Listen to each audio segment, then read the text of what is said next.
Hello and welcome back to Section 101. I'm your host, Ben Schwartz, and in today's episode, we will focus on football. This is the big weekend of the year. We got NFL honors coming up on Thursday, and a preview of the Super Bowl. Right now, I got Sam Jacobs here, and we're going to be going over the big game that I honestly don't have much interest in this year. But I know a lot of people a lot of Swifties are interested in this one. Swift Ball's going crazy. Swift Ball. Yeah, this is two teams. The 49ers keep winning, and then the Chiefs just keep winning. So it's a very interesting Super Bowl. I would have much rather had it be Ravens-Lions, or at least one of those teams. Chiefs-Lions are very good too, because the Lions could have a chance to win, and that would be amazing for the city of Detroit. Yeah, Detroit did have a good run. If you want to hear about our thoughts on the championship weekend, you can go back. We have an episode that we did on that. And let's just get right into the game, the 49ers and the Chiefs. It's at 5:30. Tickets are still available if you would like tickets, as well as $5,000. So just be aware, you're going to have to fork over some cash to get to this game. Sunny Las Vegas, too. You can also do some sports betting, probably, if you're a legal age, of course. You never know. Yeah. Allegiant Stadium, it should be a good game for them. Projected to win is 49ers 59.4 to 40.6 over the Chiefs. If you're betting though, just be aware, ESPN analytics have been absolutely awful this postseason. They had the Ravens with an 80% chance to win, I think, and then they lost to the Chiefs. So it's a very evenly matched game, and a game I think anybody can win. And just keep in mind that Patrick Mahomes in playoffs is a different breed. He just goes insane, because even with their 11-6 record and no one has over 1,000 yards receiving for their team, they still have an incredible overall team with their defense being top 5 in the league, I think, right? Yeah, I think both defenses are very good. From the 49ers, their team is just riddled with stars, and they've really mastered it with Jimmy G, Trey Lance, and now Brock Purdy. Put everybody good around your quarterback and let the quarterback play off of them. It's worked incredibly well. And I still consider him, unfortunately, a assistant quarterback with potentially the offensive player of the year and Christian McCaffrey and amazing weapons with Brandon Ayuk, Deebo Samuels, and George Kittle is I think all first team all pros. I think for all of them. McCaffrey. We'll have our NFL honors predictions coming up. I think he should be winning Offensive Player of the Year. I think he's the most dynamic player in this league.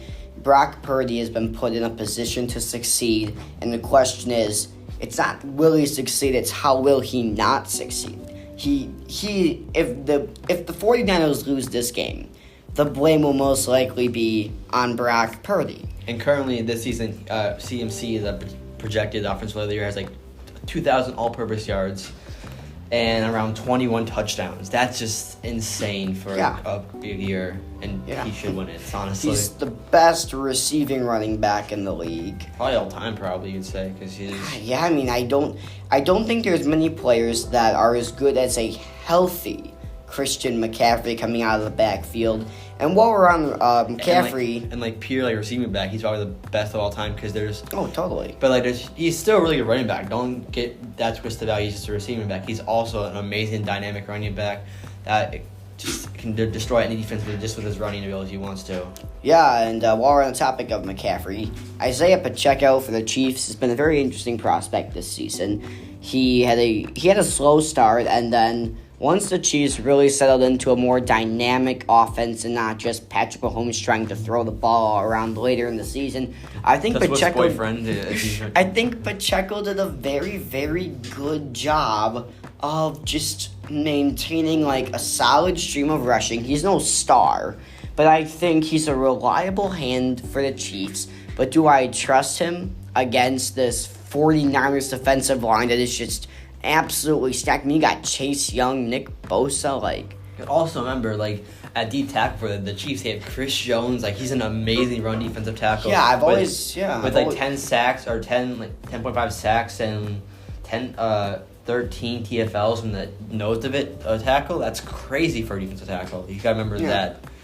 I've always thought Chris Jones was one of the more underrated guys in the league, because he's not your flashy defensive guy, right? He's not Nick Bosa is agile and everything. He will plow right through your offensive line. And that's what makes this matchup so special is it's two really evenly matched teams. It's going to be Patrick Mahomes versus everybody but Brock Purdy. Because this 49ers team is really just everybody but the Brock Purdy show. And the Chiefs is really the Patrick Mahomes show. And I think... You also got to remember for the Chiefs, though, without their defense, I know I'm bringing the defense up, but on both sides of their line, they have George Karlaftis, breakout second-year player. Both had 10.5 sacks, so he's going to get the pressure. So as long as the O-line is the main key for both these games, because like a few years ago, the Chiefs versus Tampa, they had no offensive line, and the Chiefs got destroyed. So it also you rely on the people in the trenches to carry the people. It's going to be the battle of the trenches in this one. And both quarterbacks are quite elusive. Patrick Mahomes very rarely gets sacked. I mean, he's only gotten sacked one time this entire postseason, and it was the Ravens game. He got sacked once. He's just so good at moving out of the pocket. He has great football IQ of knowing when to move around, when to get out of that pocket, and when he's in there, he's perfectly fine.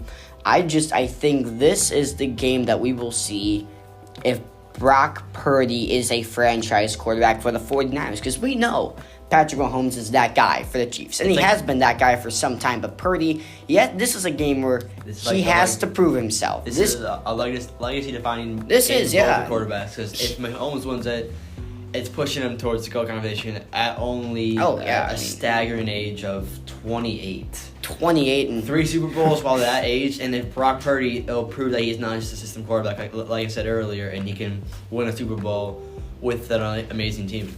Yeah, no, I think I said it earlier, but Brock Purdy is going to be the reason the 49ers lose or win this game. If he plays well, the 49ers will win. But if he doesn't play well, he has zero excuses. In that Packer game, he had zero excuses. His defense pulled him out of there. Yeah, and honestly, I don't remember stuff, but the special teams kind of sold for the Packers and the 49ers. Both teams have caught breaks in the postseason. The Chiefs barely squeaked by both. The 49ers just had close matchups against the Lions and the Packers. I mean, both teams have really had to, come in with a lot of...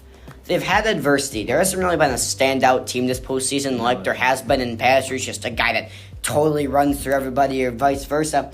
I think the 49ers have a great chance of winning this game. This is a ready-made Super Bowl for the 49ers. If Brock Purdy doesn't play well, I mean, I'd be very shocked if they pull out this game if Brock Purdy has under 300 yards and under 2 touchdowns. He's got to hit 300 and 2 touchdowns with this team to face, because it's going to be a shootout, in my opinion. I mean, well, it could also be. People say this might be a really boring Super Bowl compared to last year, because last year was probably a top 5 all time, probably. That was great but stuff. you don't understand. Both these teams are both dynamically gifted at both offense and defense.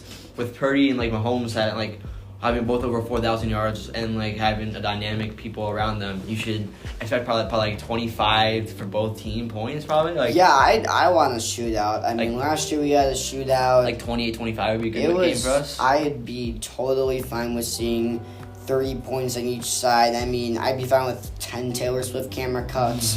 By the way, down below, I'm setting the over-under at 7.5 Taylor Swift camera cuts. I'm taking the over on that. Vote over or under, please. I'm taking over easily. It's been over every time I've set the line, so yeah, it's gonna be. I hope they don't put too much of a focus on Taylor Swift, because this game should be about the players. This should be about the 49ers versus the Chiefs, and we shouldn't be cutting to Taylor Swift every time Travis Kelce makes a catch, because this is a Super Bowl, and this is a football game. And I think, speaking of Travis Kelce, actually, in terms of receiving, the Chiefs are not very deep. They have Kelce, and then Rashee Rice has been very good in the latter half of the season. But you look at the 49ers, Deebo Samuel, McCaffrey, Brandon Ayuk. They have 2 receivers, or 2 receivers that have over 1,000 yards, and one that's really close with Deebo Samuel's missing a few games, so they probably would have had him with over 1,000 yards too. Yeah, no, I think this 49ers team is so well-rounded that it's going to be tough for them to lose. But if they lose one of these 4 guys, Ayuk, Kittle, Samuels, and McCaffrey, There's no one else besides them, though. Like, if there's one of them, that's going to hurt their offense. We saw them barely scrape past Green Bay without Deebo Samuel. And with the Chiefs. The Chiefs are a different animal than Green Bay. And we've seen crazy things happen in practice. Like, we've seen guys get injured before championship games just in practice. Like, anything can happen. We're recording this on Monday, so there's still a plethora of time for stuff to happen. But as it stands right now, both teams are going to be pretty healthy. The Chiefs are expecting to get Sky Moore back, which should be a boost for them. At this point, Patrick Mahomes is taking any weapons he can get. Yeah, and with them having no clear number one receiver, that's good for them because that means they don't the defense focus on one player. They can put spread around everyone. Yeah, Jordan Love talked about this. He said, "I'm not throwing the ball to Devontae Adams," and now Mahomes isn't looking for Tyreek Hill every offensive possession, so it forces A, the defense to just spread out more and you can't focus on one guy, and B, Mahomes has been playing so much. Like this postseason, he's been playing free as a bird. He doesn't have a guy he has to throw the ball to. His most reliable receiver is Kelsey, and for good reason, but he's been playing so good. He outplayed Lamar Jackson, and NFL honors predictions are next. I think Jackson still should win MVP because we don't count the playoffs. But next year, the Chiefs, if they win the Super Bowl here, I think the Ravens are going to come out gunning for the AFC, and they rightfully should. And the 49ers, the NFC's been wide open all year, with the Eagles falling off. It should be a great little Super Bowl here. I would expect, as I said, a shootout. But just your final prediction on the game. I think projected, even with me being a little Chiefs fan, I think the 49ers will squeak it out 28-25 with them kicking the field goal to win the game, or a fourth down stop on the goal line for the Chiefs. Yeah, I think the difference in this game is going to be Brock Purdy. I think we saw him play very bad in the first half against the Lions, and then we saw him play like Patrick Mahomes in the second half. Patrick Mahomes in the postseason does not have bad halves. He is the best quarterback in the league right now. Postseason Patrick Mahomes is a different animal. And I would find it hard to bet against the Chiefs. Brock Purdy has stumbled, but he's had enough weapons to pick him back up. I think the 49ers will rely heavily on Christian McCaffrey in this game. This is Purdy's first, big game. The bright lights. Mahomes is used to this. I'm going to go with the Chiefs. I just find it hard to bet against playoff Patrick Mahomes. He has played so incredibly well. We've seen everybody on the Chiefs step up because of him. Yeah, and I kind of maybe switch my opinion, but the Chiefs might win, but it all depends on the receivers for the Chiefs, in my opinion. If they are actually catching the balls and not dropping like Marquez Valdez-Scantling does, and he's playing good. Kadarius Toney. I think that's the key difference maker if they have their receivers clicking with him, because no one can stop Mahomes if he has good receivers, and that's not even the Ravens can stop him with their good receivers. So hopefully it's like the Bengals framed Super Bowl a few years ago. That'd be a good game to watch, in my opinion. I think we haven't really had a blowout Super Bowl in some time, and I think the Seahawks game was the Seahawks Denver Broncos would be. That was I think the big difference makers are going to be just Brock Purdy play well, and does this young Chiefs receiving core step up? Do they live in the moment, or do they treat this like it's just a regular old game? It's up to the coaching. I'd tell them just go out there, have some fun. And I think this is a young team in the Chiefs. They have a long way to go. Pacheco's young. This Chiefs wide receiver core, as I said, is young. They're going to have to rely on Mahomes and Kelsey, and the 49ers are going to have to rely on everybody but Brock Purdy. He's an interesting man. It's such an interesting matchup this year. There's so many layers. It's, like I said, it's polar opposites. You got Patrick Mahomes and company versus company and Brock Purdy. Mm-hmm. So it's really just, I think if Brock Purdy steps up, the 49ers win this game. But Patrick Mahomes in the playoffs, he's different. Yeah, it just depends on, Purdy, like you said, or Purdy's experience, because in past playoffs, he's kind of been choking a little bit. You gotta admit, he's not been doing the best. He hasn't been great, and that's why I picked the Chiefs. I'd rather go with consistency versus I have one bad half and one really good half. This is his third or his fourth Super Bowl in his young career, And I think experience with Andy Reid being probably top 5 coach of all time, I'd say, probably by this point. If they win this, Andy Reid is easily a top 5 coach of all time. Yeah, it's consistently now. And yeah, I mean, to think we were all betting against the Chiefs in the regular season is absolutely wild, but they found a way to make it here, and they may find a way to prove us wrong once and for all. Should be a great Super Bowl. 5:30 on CBS. We can all go to bed early on a Sunday night, thank goodness. Final thoughts, who's your Super Bowl MVP? Super Bowl MVP, Patrick Mahomes. If the Chiefs win, it's because of Patrick Mahomes. I'm calling Taylor Swift my Super Bowl MVP. Taylor Swift or Patrick Super Bowl Mahomes. MVP. I heard somebody drop an interesting analogy that Taylor Swift is essentially the mascot of the Chiefs, and I don't think it's wrong, because anytime you think of the Chiefs, think of Taylor Swift. She's the at least currently you're thinking. She's the flag bearer for this team, and hopefully she makes it back from Tokyo. Or Swift. I'm hoping she doesn't. But this should be a great game, and I'm excited to see where this goes. Next week we'll have our Super Bowl recap, and it should be fun. Thanks for coming on. Thank you for having me, Ben. So yeah.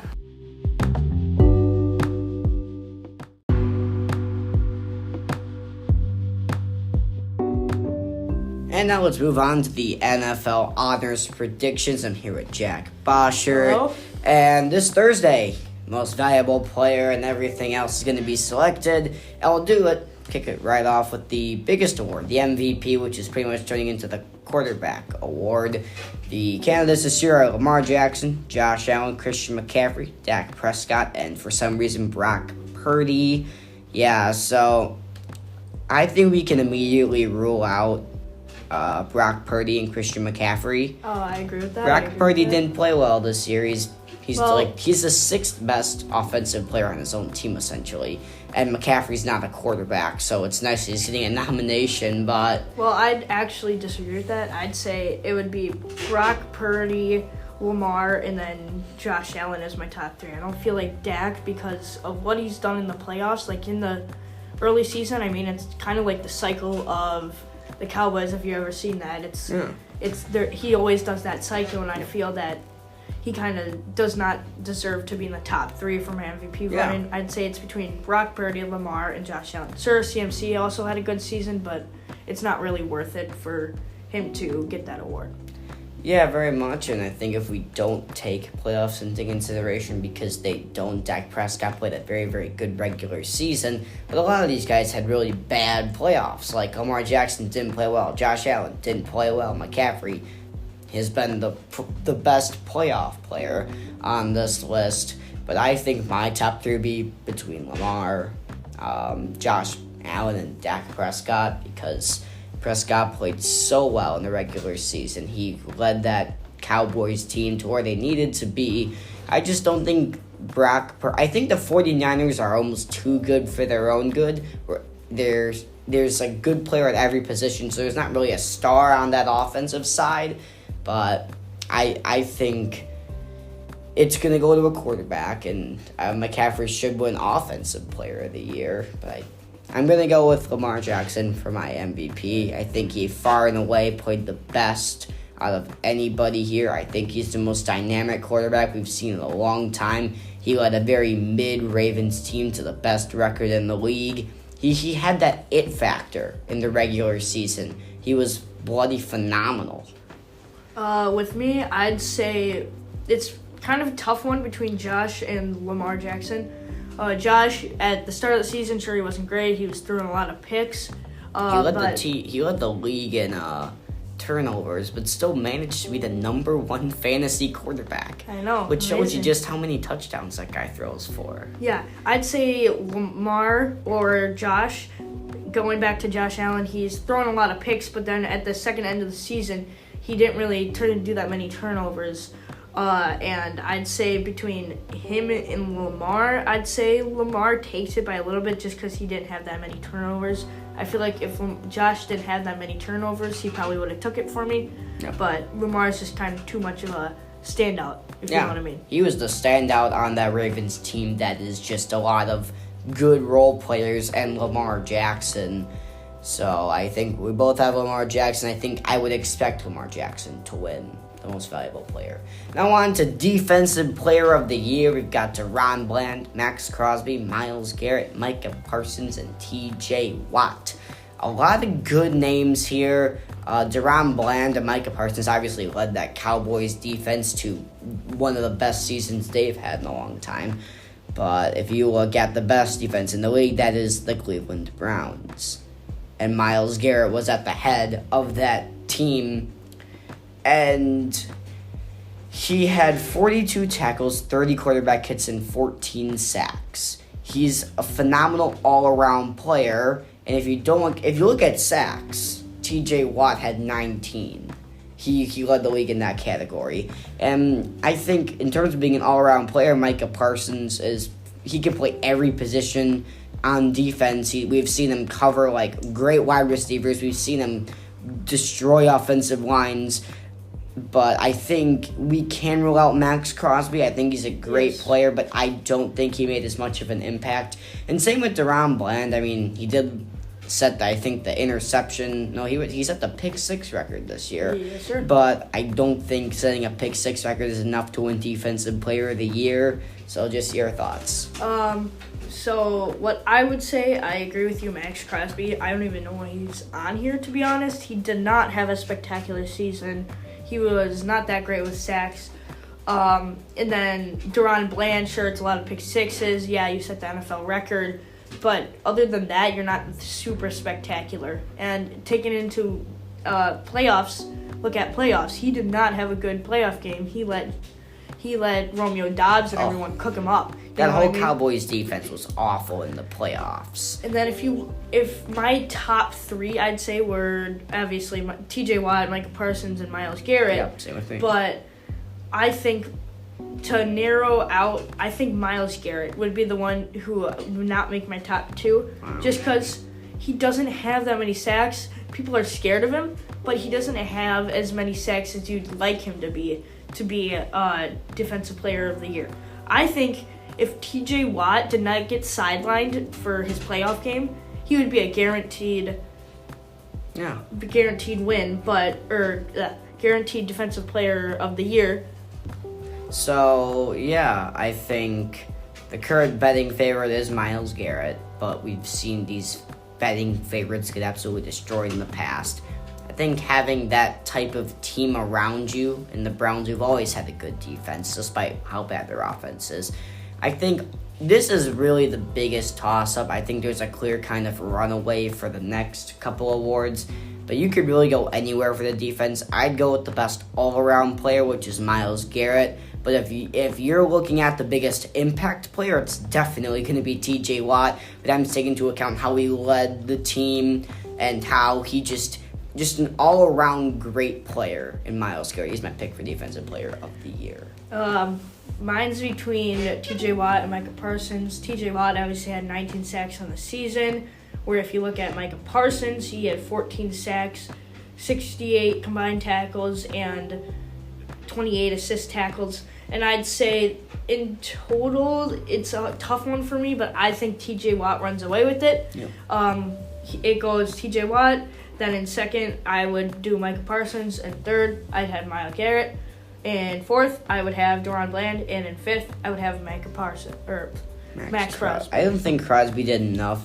He's probably a good player, but I just don't watch enough Raiders football to know what's going on. It's going to be between Garrett and Watt, and it's going to be... This is up to the poll.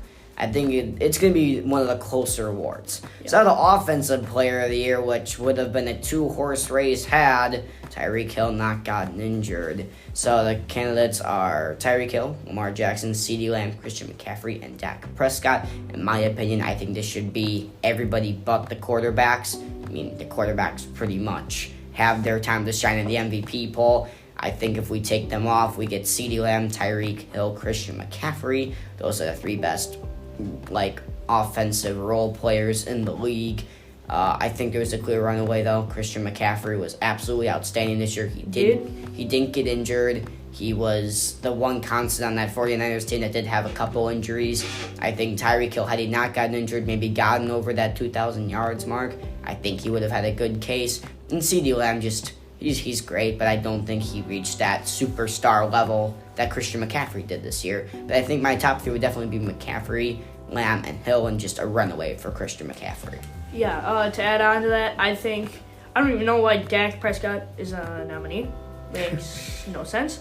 But between Tyreek Hill, CeeDee Lamb, and CMC, I think that, sure, Tyreek Hill was good for the first half of the season. Yeah, he was great. Second half of the season, he fell off hard. And he got injured. He did not. He got injured for like 3-4 games, but even still, like, look at Justin Jefferson was out for 8 games. He almost hit, like, I think it was like 600 yards on the season, playing 3 games at the end of the season. And I feel like he even still come back after injury. He didn't do a whole lot, and he could have done a whole lot more.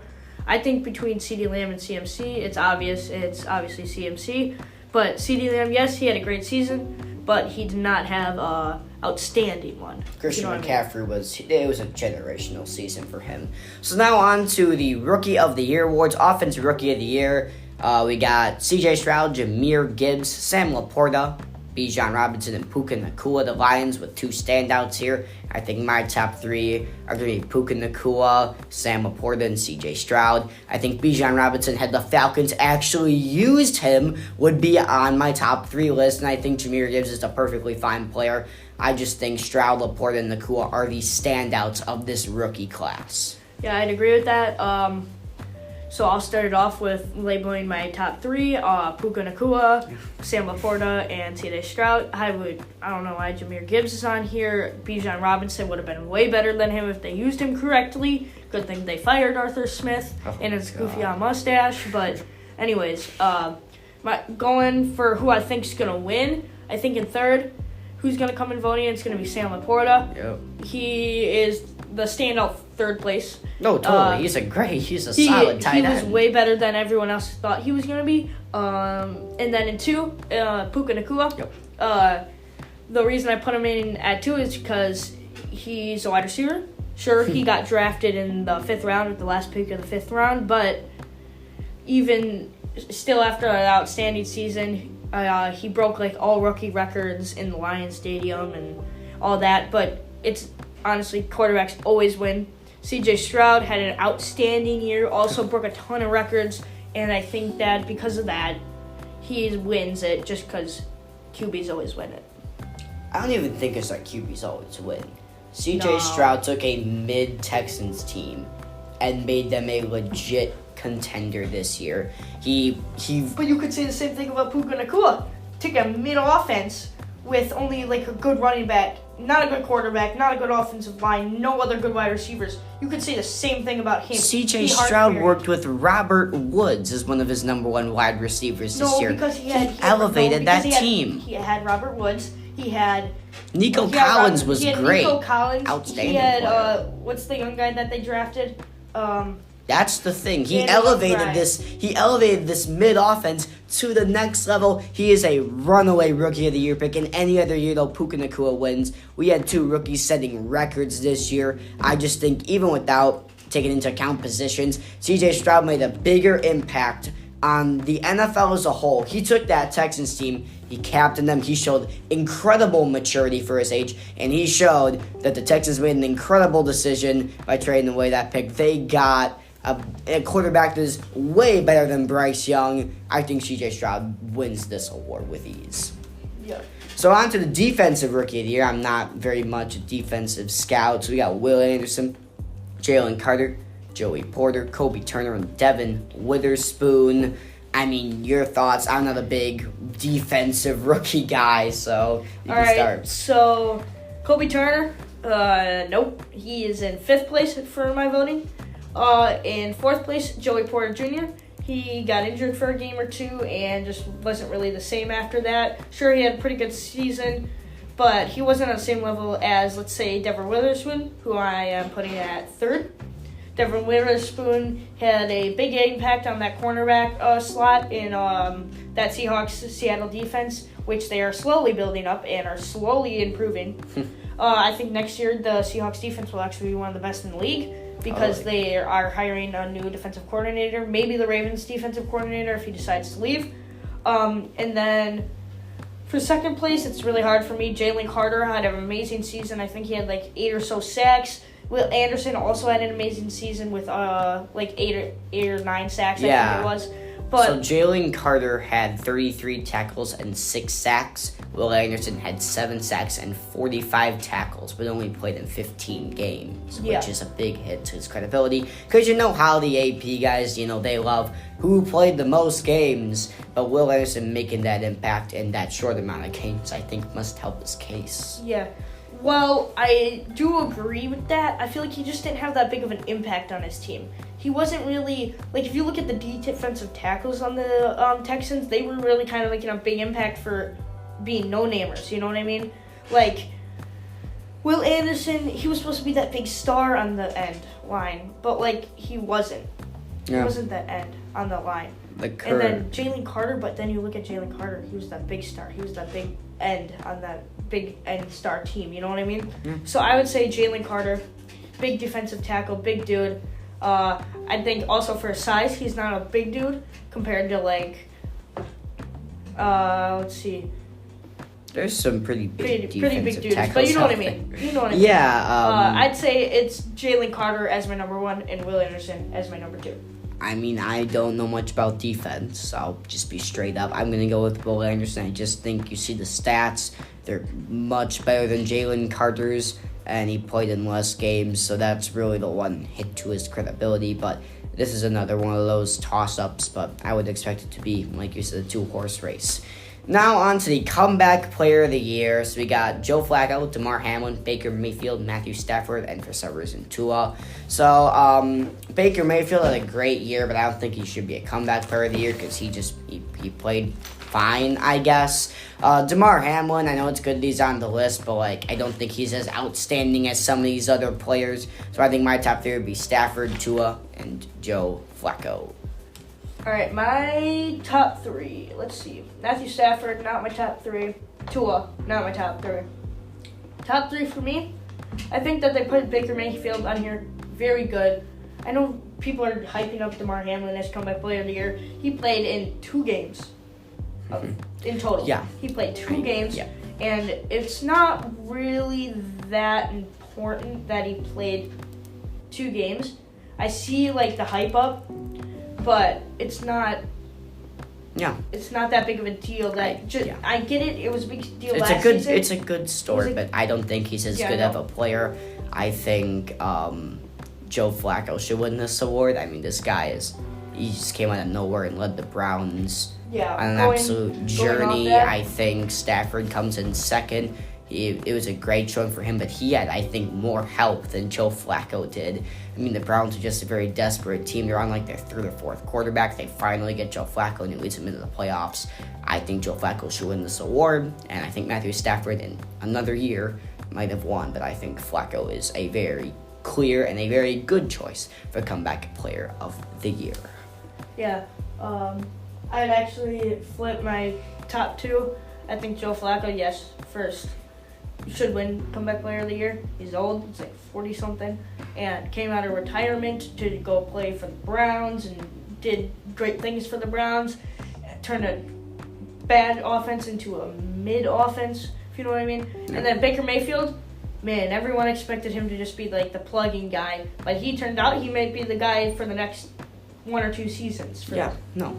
So, your final pick for comeback player of the year for you? Joe Flacco. And now on to our last award, because I don't think assistant coach of the year, I don't think many people know a lot about that subject. So for coach of the year, I think these are the 5 guys, definitely. Dan Campbell, John Harbaugh, DeMeco Ryans, Kyle Shanahan, and Kevin Stefanski. I've talked about it in previous podcasts. I'm a big Dan Campbell guy. I really like the way he captains his teams. I like his never say die attitude. I like his risky attitude. DeMeco Ryans, great. I mean, he really took C.J. Stroud under his wing. He did everything he could with that team. And then I think John Harbaugh, I mean, it was he developed that offensive scheme that helped Lamar Jackson be really just an incredible player and better than we ever saw him being. Stefanski was a great coach. I think the Browns would have just a little bit of right place, right time with Joe Flacco, and Kyle Shanahan just has too much of an embarrassment of riches over there. So my top 3, Campbell, Harbaugh, and Ryans. All right, my top 3 are going to differ a little bit. I think Kyle Shanahan, he's got ball and money. He's got the team. He's got everything. And yet he's pulling it out of close games that shouldn't be close games. I don't think he's going to win Coach of the Year. He should. And then in 4th place, I'm going to give it to John Harbaugh. Yes, he's done very good, but he choked in the playoffs. I do not think, and I'm a big guy, I don't line up based on the playoffs, but that choke was horrendous. And I get it was probably more Lamar's than his. It was the whole team's fault. It was just a bad game. But Harbaugh, he's not that guy. Yeah, so your top 3 are Ryans, Campbell, and Kevin Stefanski. And let me label my in order. Yeah, why not? Stefanski, in 3rd. Yep. I think because just of how good of a season he had with a mid-offense. Good defense, but mid-offense. Yep. It's respectable. Yep. 2nd, I give it to Dan Campbell. Yes. He's a great quarterback. He's a great coach, but he doesn't really deserve that spot that DeMeco Ryans deserves. I mean, look at the Texans. They had 2 really good players on the team, and the other was pretty mid. And what a they turned freaking it around. incredible coach. Like, this guy comes in, I think this was his first year coaching, and he turns this team around. He took C.J. Stroud under his wing. I think he played phenomenal as a coach. I think he really took a big role on this team. He really was the leader. Dan Campbell, though, I mean, I love the guy. I think he's such a passionate coach. I think the decisions he makes are just incredibly risky, although he did fail a little bit in the playoffs. But even just taking into account the regular season, nobody expected the Texans to be this good. And DeMeco Ryans is a big reason why. So DeMeco Ryans is my Coach of the Year. Well, thanks for listening to this episode. Next week, our Super Bowl recap along with the NBA and NHL Week in Reviews. See you next week, and thank you.